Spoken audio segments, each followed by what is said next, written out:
ભારત અને બ્રાઝિલને એક અદ્ભુત વાત જોડે છે.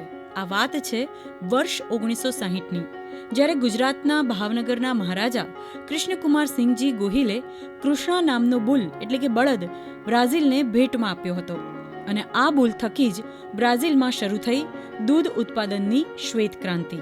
ત્યારબાદ 1965માં ગુજરાતમાંથી મોટી સંખ્યામાં બ્રાઝિલમાં આવેલ ગીર અને કાંકરેજ ગાયોને પણ આ શ્વેત ક્રાંતિને ગતિ આપી હતી.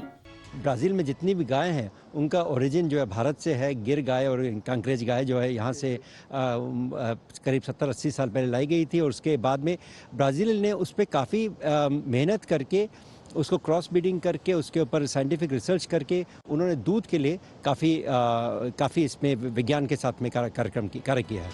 ગીર ગાય જે તેમના ઉચ્ચ ગુણવત્તાવાળા દૂધ અને કોઈ પણ વાતાવરણમાં અનુકૂળતા માટે પ્રસિદ્ધ છે, હવે બ્રાઝિલમાં આ ગાયો દૂધ ઉત્પાદનની કરોડરજ્જુ બની ચૂકી છે. જ્યાં ભારતમાં એક ગીર ગાય લગભગ 15 થી 20 લીટર દૂધ આપે છે, ત્યારે બ્રાઝિલમાં આ ગાયો દ્વારા 40 થી 60 લીટર જેટલું દૂધ લેવામાં આવે છે. हमारे भावनगर के नेक नामदार महाराजा साहब श्री कृष्ण कुमार सिंह जी ने, जैसे आपने कहा कि 1960 में 1960 में सेल्सो गार्सिया सेड नाम के ब्राज़ीलियन व्यक्ति को, महानुभव को एक गिर बुल भेंट में दिया था एज अ गिफ्ट. और तब से आज तक हम काफ़ी सीख सकते हैं हमारे ब्राज़ीलियन के भाइयों और बहनों से कि उन्होंने के इस गिफ्ट की कदर कितनी की है.